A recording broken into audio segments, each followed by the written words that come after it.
ಇನ್ನೂ ಯಾರೆಲ್ಲ ನನ್ನ ಚಾನಲ್ನ ಸಬ್ಸ್ಕ್ರೈಬ್ ಮಾಡಿಲ್ವೋ ಬೇಗ ಸಬ್ಸ್ಕ್ರೈಬ್ ಮಾಡಿ. ಕತೆ ಇಷ್ಟ ಆದಲ್ಲಿ ಶೇರ್ ಮಾಡಿ, ಲೈಕ್ ಮಾಡಿ ಮತ್ತು ಕಮೆಂಟ್ ಮಾಡಿ. ನನ್ನ ಕತೆ ನಿಮ್ಮ ಭಾವ ಚಾನಲ್ಗೆ ಸ್ವಾಗತ.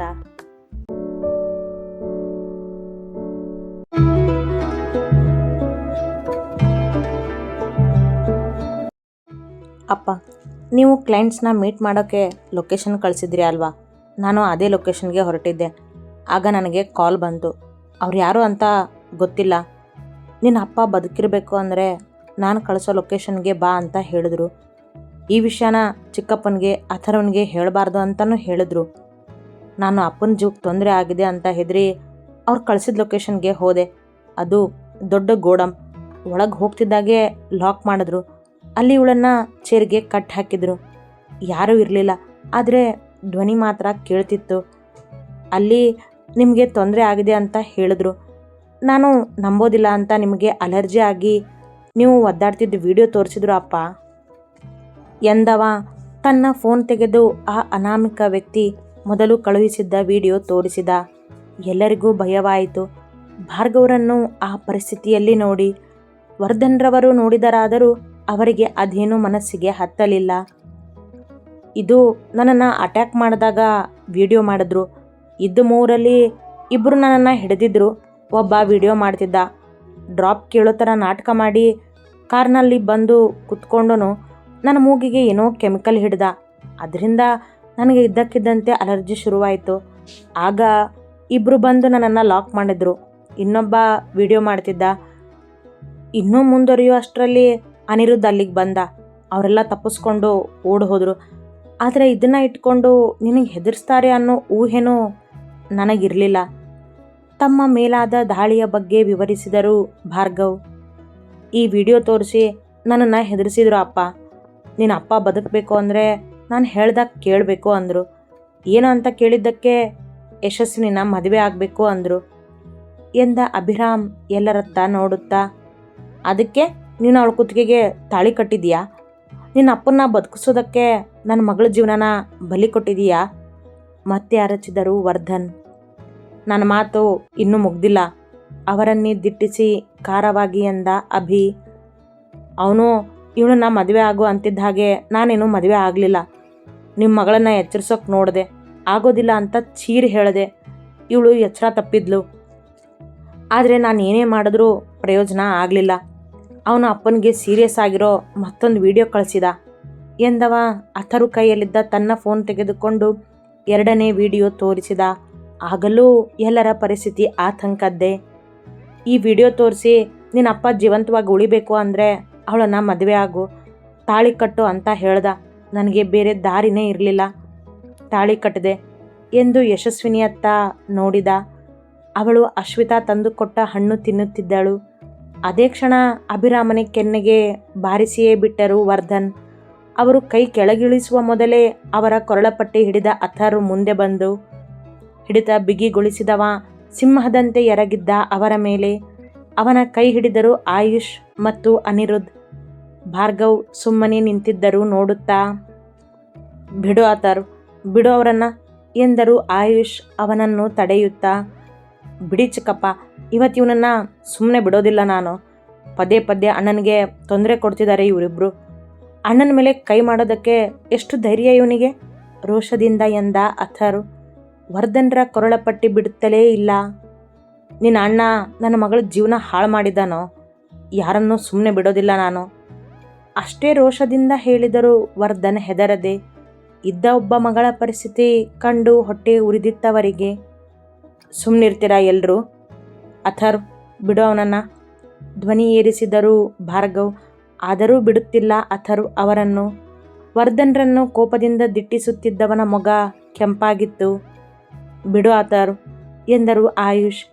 ಆಗ ಕೈ ಬಿಟ್ಟವ ಅವರನ್ನೇ ಗುರಾಯಿಸುತ್ತಾ ನಿಂತ. ಭಾರ್ಗವರವರ ಮುಂದೆ ಬಂದ ಅಭಿರಾಮ್. ಅಪ್ಪ, ಇದರಲ್ಲಿ ನನ್ನ ತಪ್ಪೇನೂ ಇಲ್ಲ ಅಪ್ಪ. ನಿಮಗೇನಾದರೂ ಆದರೆ ಅನ್ನೋ ಭಯದಿಂದ ಈ ಥರ ಮಾಡಿದೆ ಎಂದ. ವರ್ಧನ್ರವರ ಹೊಡೆತ ಅವನಿಗೆ ಏನೂ ಅನ್ನಿಸಲಿಲ್ಲ. ಭಾರ್ಗವ್ ಮತ್ತು ಪೂರ್ಣ ತನ್ನನ್ನು ತಪ್ಪಾಗಿ ತಿಳಿದರೆ ಎಂಬ ಭಯವಾಗಿತ್ತವನಿಗೆ. ಇದನ್ನೆಲ್ಲ ಯಾರೋ ಪ್ಲ್ಯಾನ್ ಮಾಡಿ ಮಾಡಿಸಿದ್ದಾರೆ ಅಭಿ. ಅವ್ರ ಉಪಾಯದಲ್ಲಿ ನೀನು ಆರಾಮಾಗಿ ಸಿಲುಕ್ಬಿಟ್ಟೆ. ತಪ್ಪು ಮಾಡಿದೆ ನೀನು. ಯಾರು ಏನು ಯಾಕೆ ಅಂತ ಕ್ಷಣ ಯೋಚನೆ ಮಾಡದೆ ನನಗೇನೋ ಆಗುತ್ತೋ ಅನ್ನೋ ಭಯಕ್ಕೆ ಅವಳಿಗೆ ತಾಳಿ ಕಟ್ಟಿ ತಪ್ಪು ಮಾಡಿದೆ ಎಂದರು ಭಾರ್ಗವ್ ಹಿಂದೆ ಕೈಕಟ್ಟಿ ನಿಂತು. ಅವರಿಗಿನ್ನೂ ಗಂಟಾಗಿರುವ ಸಮಸ್ಯೆಯನ್ನು ಬಿಡಿಸುವ ಯೋಚನೆ. ಅಣ್ಣ, ಇದೆಲ್ಲ ಆ ದಳಪದಿದೆ ಉಪಾಯ. ನಿನ್ನನ್ನು ಕೆಲಸ ನೋಡೋದಕ್ಕೆ ಬಾ ಅಂತ ಕರೆದು ರಸ್ತೆ ಮಧ್ಯೆ ಅಟ್ಯಾಕ್ ಮಾಡಿಸಿ ಅಲರ್ಜಿ ಆಗೋ ಥರ ಮಾಡಿ ಇಲ್ಲಿ ಅಬ್ಬಿಗೆ ಹೆದರಿಸಿ ಈ ಥರ ಮಾಡಿದ್ದಾನೆ ಎಂದರು ಆಯುಷ್. ತುಂಬ ಚೆನ್ನಾಗಿ ನಾಟಕ ಮಾಡ್ತಿದ್ದೀರ ಎಲ್ಲರೂ. ಆ ದಳಪತಿ ಇದನ್ನೆಲ್ಲ ಮಾಡಿದಾನ? ಅವನಿಗೆ ನನ್ನ ಮೇಲೆ ಏನು ದ್ವೇಷ? ಅಷ್ಟಕ್ಕೂ ನನ್ನ ಮಗಳ ಮದುವೆ ಇವನ ಜೊತೆ ಆದರೆ ಅವನಿಗಾದರೂ ಏನು ಲಾಭ? ಇದನ್ನೆಲ್ಲ ಪ್ಲ್ಯಾನ್ ಮಾಡಿರೋದು ಈ ಭಾರ್ಗವ್ ಶರ್ಮಾ ಮತ್ತು ಅವನ ಮಗ ಅಭಿರಾಮ್ ಎಂದರು ವರ್ಧನ್ ಅವರಿಬ್ಬರನ್ನು ದೂರುತ್ತಾ. ದಳಪತಿ ತಮ್ಮ ಪರವಾಗಿ ಎಂದು ಚೆನ್ನಾಗಿ ಗೊತ್ತವರಿಗೆ. ಅಂದ ಮೇಲೆ ಅವನ ಮೇಲೆ ಇವರು ಅನುಮಾನ ಪಡಲಾರರು. ಆದರೆ ಅವ ಹಿಂದಿನ ದಿನ ಮಾತನಾಡಿದ್ದ ಮಾತುಗಳು ಇವರ ಮೇಲೆ ಪ್ರಭಾವ ಬೀರಿದ್ದವಲ್ಲ. ಮಗಳನ್ನು ತಮ್ಮ ಪರವಾಗಿ ಮಾಡ್ಕೋತಿದ್ದಾನೆ ಭಾರ್ಗವ್ ಎಂದಿದ್ದನಲ್ಲ ದಳಪತಿ. ಅದು ತಟ್ಟನೆ ಹೊಳೆದಿತ್ತವರಿಗೆ. ನಿಮ್ಮ ಮಗಳನ್ನು ಕಂಡ್ರೇ ಆಗೋದಿಲ್ಲ ನನಗೆ. ಇನ್ನು ಇಷ್ಟೆಲ್ಲ ಮಾಡ್ತೀನಾ? ಕೋಪದಿಂದ ನುಡಿದ ಅಭಿ ಅವರನ್ನು ನೋಡುತ್ತಾ. ಅದಕ್ಕೆ ಇದನ್ನೆಲ್ಲ ಮಾಡಿ ಅವಳ ಜೀವನ ಹಾಳು ಮಾಡಿದ್ಯಾ ನೀನು ನುಡಿದರು ವರ್ಧನ್. ನಾನು ಅವಳ ಜೀವನ ಹಾಳು ಮಾಡ್ತೀನಾ? ಹೇಳಬೇಕಂದ್ರೆ ನಿಮ್ಮ ಮಗಳು ನನ್ನ ಜೀವನ ಹಾಳು ಮಾಡಿದ್ದಾಳೆ. ಯಾಕಂದರೆ ಇಷ್ಟೆಲ್ಲ ಮಾಡಿದ್ದು ಅವಳೇ. ನನಗೆ ಯಾವ ದಳಪತಿ ಮೇಲೇನೂ ಅನುಮಾನ ಇಲ್ಲ. ನನಗೆ ಚೆನ್ನಾಗಿ ಗೊತ್ತು ಇದನ್ನೆಲ್ಲ ಮಾಡಿದ್ದು ಈ ಯಶಸ್ವಿನಿನೇ ಅಂತ. ಕುಳಿತಿದ್ದ ಯಶಸ್ವಿನಿಯನ್ನು ದಿಟ್ಟಿಸುತ್ತಾ ಎಂದ ಅಭಿ. ಹೊಟ್ಟೆಗೆ ತಿಂದು ಆಗ ತಾನೇ ಸುಧಾರಿಸಿಕೊಳ್ಳುತ್ತಿತ್ತು ಹುಡುಗಿ. ಅವನ ಮಾತಿಗೆ ಏನು ಹೇಳ್ತಿದ್ಯಾ ಅಭಿ ನೀನು ಎಂದು ಕೇಳಿದಳು ಮೆತ್ತಗೆ. ಅವಳ ತಲೆ ಈಗಲೂ ಧಿಮ್ ಎನ್ನುತ್ತಿತ್ತು. ಮತ್ತು ಬರುವಂತಹ ಮಾತ್ರೆ ನುಂಗಿಸಿದ್ದರವಳಿಗೆ. ನಾನು ನಿಜಾನೇ ಹೇಳ್ತಿದ್ದೀನಿ ಯಶಸ್ವಿನಿ ವರ್ಧನ್ ಎನ್ನುತ್ತಾ ಅವಳ ಮುಂದೆ ಬಂದ ಅಭಿ. ನನ್ನ ಮೇಲಿನ ಕೋಪಕ್ಕೆ ನಿನ್ನ ಜೀವನನೇ ಅಡ ಇಟ್ಟು ತುಂಬ ಚೆನ್ನಾಗಿ ಪ್ಲ್ಯಾನ್ ಮಾಡಿದೆಯೇ ಎಲ್ಲನೂ ನೀನು. ಗುಡ್ ಎಂದ ಸೊಂಟದ ಮೇಲೆ ಕೈ ಇಟ್ಟು ನಿಂತು. ಯಾರಿಗೂ ಏನೊಂದು ಅರ್ಥವಾಗುತ್ತಿಲ್ಲ. ಮತ್ತೆ ಎಲ್ಲರತ್ತ ತಿರುಗಿ ನೋಡಿದ ಅಭಿ. ಇವಳಿಗೇನ ನನ್ನ ಕಂಡ್ರೇ ಆಗ್ತಿರಲಿಲ್ಲ. ಬರೀ ಜಗಳಕ್ಕೆ ಬರೋಳು. ಆಮೇಲೆ ಸಾರಿ ಕೇಳೋ ನಾಟಕ ಮಾಡಿದ್ಲು. ಫ್ರೆಂಡ್ ಆಗು ಅಂದ್ಲು. ನಾವು ಯಾವುದಕ್ಕೂ ಒಪ್ಪಲಿಲ್ಲ ಅಂತ ಪ್ರೀತಿ ಅನ್ನೋ ಹೊಸ ನಾಟಕ ಶುರು ಮಾಡಿದ್ಲು ಎಂದಾಗ ಎಲ್ಲರೂ ಚಕಿತರಾದರು. ಯಾರಿಗೂ ಗೊತ್ತಿಲ್ಲ ಅವ ಪ್ರೀತಿ ಎಂದಿದ್ದರ ಬಗ್ಗೆ. ಅವ ನಾಟಕ ಎಂದಾಗ ಯಶಸ್ವಿನಿಯು ಚುರುಕಾದಳು. ನಿನ್ನೆ ರಾತ್ರಿ ಇವಳೇ ಕಾಲ್ ಮಾಡಿ ನನಗೆ ಐ ಲವ್ ಯು ಅಭಿ ಅಂತ ಹೇಳಿದಾಳೆ. ಆಮೇಲೆ ಗೇಮ್ ಸ್ಟಾರ್ಟ್ ನಾವು ಅಂತ ಯಾವುದೋ ಬೇರೆ ನಂಬರ್ನಿಂದ ಮೆಸೇಜ್ ಕಳಿಸಿದ್ದಾಳೆ. ಇವತ್ತು ಬೆಳಗ್ಗೆನೋ ಪದೇ ಪದೇ ಕಾಲ್ ಬಂದಿದ್ದು ಇವಳದ್ದೇ. ನಾನು ಆಫೀಸಿಗೆ ಹೋಗ್ತಿದ್ದಾಗೆ ಅಲ್ಲಿನೂ ಬಂದು ಪ್ರಪೋಸ್ ಮಾಡಿದ್ದಾಳೆ. ನಾನು ಇವಳು ಮಾತನ್ನು ನಂಬಿರಲಿಲ್ಲ. ಮತ್ತೆ ಅದೇ ನಂಬರ್ನಿಂದ ಇವತ್ತು ರಿವೆಂಜ್ ತಗೋತೀನಿ, ಗೇಮ್ ಓವರ್ ಅಂತ ಮೆಸೇಜ್ ಕಳಿಸಿದ್ದಾಳೆ. ಅದಾದಮೇಲೆ ಇಷ್ಟೆಲ್ಲ ಆಗಿರೋದು. ಆ ಗೋಡಮ್ನಲ್ಲಿ ಇವಳನ್ನ ಬಿಟ್ಟು ಯಾರೂ ಇರಲಿಲ್ಲ. ಅಂದಮೇಲೆ ಎಲ್ಲ ಇವಳದ್ದೇ ಪ್ಲ್ಯಾನ್ ಎಂದವ ನಡೆದಿದ್ದೆಲ್ಲದರ ರೂವಾರಿ ಯಶಸ್ವಿನಿಯೇ ಎಂದು ಬಿಟ್ಟ. ಏನು ಮಾತಾಡ್ತಿದ್ಯಾ ಅಭಿ ನೀನು? ನನ್ನ ಪರಿಸ್ಥಿತಿ ನೋಡಿದ್ಮೇಲೂ ನಿನಗೆ ಅನಿಸುತ್ತಾ ಇದನ್ನೆಲ್ಲ ನಾನೇ ಮಾಡಿದ್ದು ಅಂತ ಕೇಳಿದಳು ಯಶಸ್ವಿನಿ ಮೇಲೆದ್ದು ನಿಂತು.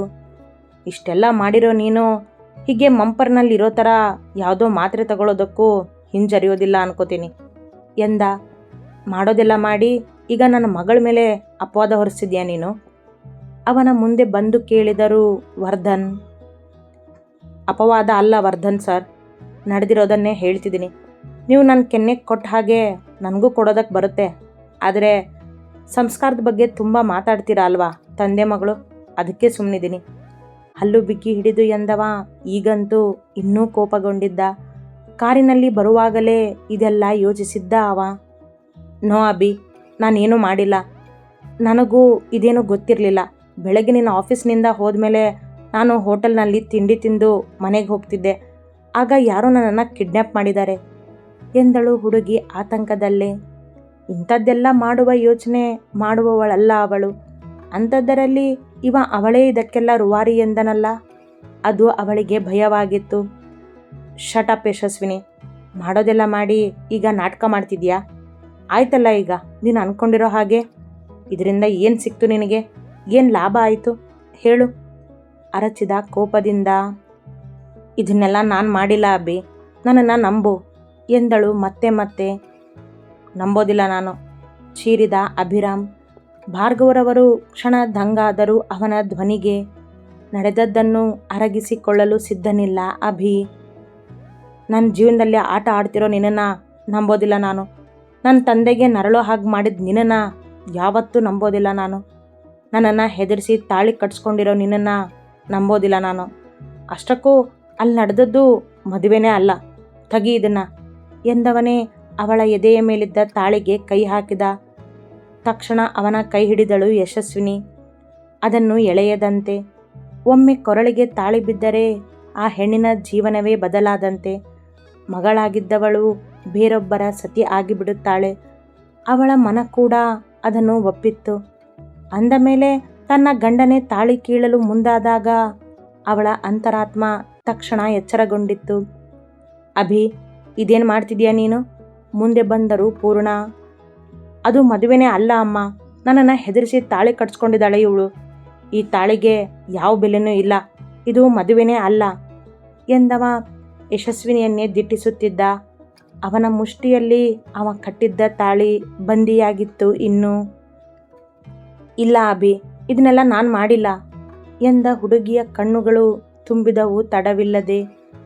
ಯಾವ ಹೆಣ್ಣಿನ ತಾಳಿಗೂ ಹೀಗೆ ಕೈ ಹಾಕಬಾರ್ದು ಅಭಿ, ಬಿಡು ಎಂದ ಪೂರ್ಣರವರು ಅವನ ಕೈ ಬಿಡಿಸಿದರು. ಅದೇ ಕ್ಷಣ ಅವನ ಫೋನ್ ರಿಂಗ್ ಆಯಿತು. ತೆಗೆದು ನೋಡಿದವನಿಗೆ ಮತ್ತದೇ ನಂಬರ್ನಿಂದ ಕರೆ ಬಂದಿತ್ತು. ಆಶ್ಚರ್ಯ ಅವನಿಗೆ. ಮತ್ತೆ ಅದೇ ನಂಬರ್ನಿಂದ ಕಾಲ್ ಬರ್ತಿದೆ ಎಂದ ಭಾರ್ಗವರನ್ನು ನೋಡುತ್ತಾ. ರಿಸೀವ್ ಮಾಡು, ಸ್ಪೀಕರ್ ಇಡು ಎಂದರವರು. ಹಾಗೇ ಮಾಡಿದ ಅಭಿ. ಕಂಗ್ರಾಟ್ಸ್ ಅಭಿರಾಮ್ ಭಾರ್ಗವ್ ಶರ್ಮಾ. ಹೊಸ ಜೀವನಕ್ಕೆ ಕಾಲಿಡುತ್ತಿರುವ ಜೋಡಿಗಳಿಗೆ ನನ್ನ ಕಡೆಯಿಂದ ಒಂದು ಸ್ಮಾಲ್ ಗಿಫ್ಟ್ ಎಂದ ಆ ಅನಾಮಿಕ. ಏಯ್, ಯಾರೋ ನೀನು, ಯಾಕೋ ಇದನ್ನೆಲ್ಲ ಮಾಡ್ತಿದೀಯಾ? ಚೀರಿದ ಅಭಿ. ಅದನ್ನೆಲ್ಲ ನಿನಗೆ ಬೇಡ, ಗಿಫ್ಟ್ ಏನು ಅಂತ ಕೇಳು ಮೊದಲು ಎಂದ. ಅಭಿ ಮಾತನಾಡಲಿಲ್ಲ. ಎಲ್ಲರೂ ಅವನ ಮಾತನ್ನು ಕೇಳಿಸಿಕೊಳ್ಳುತ್ತಿದ್ದರು. ನಿನ್ನ ಫೋನ್ಗೆ ನಿಮ್ಮಿಬ್ಬರ ಮದುವೆ ವಿಡಿಯೋ ಕಳಿಸಿದ್ದೀನಿ. ಏನು ಗೊತ್ತಾ ಇದರಲ್ಲಿ ಟ್ವಿಸ್ಟ್? ಇದೇ ವಿಡಿಯೋ ಮೀಡಿಯಾಕ್ಕೆ ಕೊಡ್ತೀನಿ. ಆಗ ದ ಗ್ರೇಟ್ ಮೈಸೂರಿನ ಕಿಂಗ್ ಭಾರ್ಗವ್ ಶರ್ಮಾರ ಮಗ ಮದುವೆ ಆಗಿದ್ದಾನೆ. ಅದು ಅವನ ತಂದೆಯ ಶತ್ರು ವರ್ಧನ್ ಮಗಳನ್ನೇ ಅಂತ ಹೆಡ್ಲೈನ್ಸ್ ಬರುತ್ತೆ. ನೋಡೋಕ್ಕೆ ತುಂಬ ಚೆನ್ನಾಗಿರುತ್ತೆ ಎಂದವನೇ ನಕ್ಕ ಜೋರಾಗಿ. ಇನ್ನೊಂದು ಶಾಕ್ ಇದೆ ಎಂದು ಹೇಳಿದ್ದನಲ್ಲ, ಅದು ಇದೇ ಆಗಿತ್ತು. ಆದರೆ ಅದು ಅಭಿರಾಮನಿಗೆ ಹೊಳೆಯದು. ಏಯ್, ಚೀರಿದ ಅಭಿ ಜೋರಾಗಿ. ಕೂಲಾಗಿರೋ ಅಭಿ, ಮದುವೆ ಆಗಿದೆ ನಿನಗೀಗ. ಅದು ಮದುವೆನೇ ಅಲ್ಲ ಅಂತ ಆ ಹುಡುಗಿನ ದೂರ ಇಡ್ಬೇಡ ಮತ್ತೆ. ಯಾಕಂದರೆ ಈ ಮದುವೆ ಇಡೀ ಜಗತ್ತಿಗೆ ಗೊತ್ತಾಗುತ್ತೆ ಇನ್ನೇನು ಎಂದವ ನಗುತ್ತಾ ಕಾಲ್ ಕಟ್ ಮಾಡಿಬಿಟ್ಟ. ಮತ್ತೆ ಯಶಸ್ವಿನಿಯತ್ತ ತಿರುಗಿ ನಿಂತ ಅಭಿ. ಯಾರವನು ಎಂದು ಕೇಳಿದ. ಅವನನ್ನೇ ನೋಡಿದ ಹುಡುಗಿಗೆ ಏನೆಂದು ತಿಳಿದಿಲ್ಲ. ಸ್ವತಃ ಅವಳೇ ಆ ವ್ಯಕ್ತಿಯ ಸುಳಿಯಲ್ಲಿ ಸಿಲುಕಿರುವಾಗ ಏನೆಂದು ಉತ್ತರಿಸಬೇಕವಳು? ನನಗೆ ಗೊತ್ತಿಲ್ಲ ಅಭಿ ಎಂದಳು. ಸುಳ್ಳು ಹೇಳಬೇಡ ಯಶಸ್ವಿನಿ, ಗದರಿದ. ಏಯ್ ಅಭಿ, ನಾನು ಇಲ್ಲೇ ಇದ್ದರೂ ನನ್ನ ಮಗಳಿಗೆ ಜೋರು ಮಾಡ್ತೀಯೇನೋ ಎಂದ ವರ್ಧನ್ರವರು ಮಗಳ ಪಕ್ಕದಲ್ಲಿ ಬಂದು ಅವನೆದೆ ಹಿಡಿದು ದೂಡಿದರು ಹಿಂದೆ. ಕೆಂಡದಂತಾಗಿರುವ ಅಭಿ ಅವರನ್ನೇ ಕೊಂದು ಬಿಡುವಂತೆ ನೋಡಿದ. ಆ ಫೋನ್ ಮಾಡಿದನು ಯಾರು ಅಂತ ನೀನು ನಿಮ್ಮಪ್ಪ ಹೇಳಬೇಕು. ಇದೆಲ್ಲ ನಿಮ್ಮಿಬ್ಬರದ್ದೇ ನಾಟಕ. ಮಾಡೋದೆಲ್ಲ ಮಾಡಿ ಈಗ ನನ್ನ ಮಗಳ ಮೇಲೆ ಹಾಕ್ತಿದ್ದೀರಾ? ಸುಮ್ಮನೆ ಬಿಡೋದಿಲ್ಲ ನಾನು ನಿಮ್ಮನ್ನು, ನೋಡ್ತೀರಿ ಏನು ಮಾಡ್ತೀನಿ ಅಂತ ಎಂದ ವರ್ಧನ್ ಮಗಳ ತೋಳು ಬಳಸಿ. ಬಾ ಯಶು ಎಂದು ಕರೆದುಕೊಂಡು ಹೋದರು ಅಲ್ಲಿಂದ. ಯಾರೂ ತಡೆಯಲಿಲ್ಲ ಅವರನ್ನು. ಮನೆ ಪೂರ್ತಿ ನಿಶ್ಶಬ್ದ. ಹಣೆಯ ಮೇಲೆ ಹರಡಿದ್ದ ಕೂದಲು ಮೇಲೇರಿಸಿದ ಅಭಿ ಎಲ್ಲರನ್ನೊಮ್ಮೆ ನೋಡಿ ಮೆಟ್ಟಿಲು ಹತ್ತಿ ನಡೆದು ಬಿಟ್ಟ ತನ್ನ ಕೋಣೆಯತ್ತ. ಭಾರ್ಗವ್ ಸೋಫಾದಲ್ಲಿ ಕುಳಿತರು ಎಲ್ಲವನ್ನೂ ತಾಳೆ ಹಾಕುತ್ತಾ. ಮುಂದೇನು ಎಂಬ ಪ್ರಶ್ನೆಗೆ ಯಾರ ಬಳಿಯೂ ಉತ್ತರವಿಲ್ಲ. ಅತಿ ಹೆಚ್ಚಿನ ಕಥೆಗಳಿಗಾಗಿ ಹಿಂಬಾಲಿಸಿ ಪ್ರತಿಲಿಪಿ ಆ್ಯಪ್ನಲ್ಲಿ ಪ್ರತಿಮಾ SH ಅವರನ್ನು.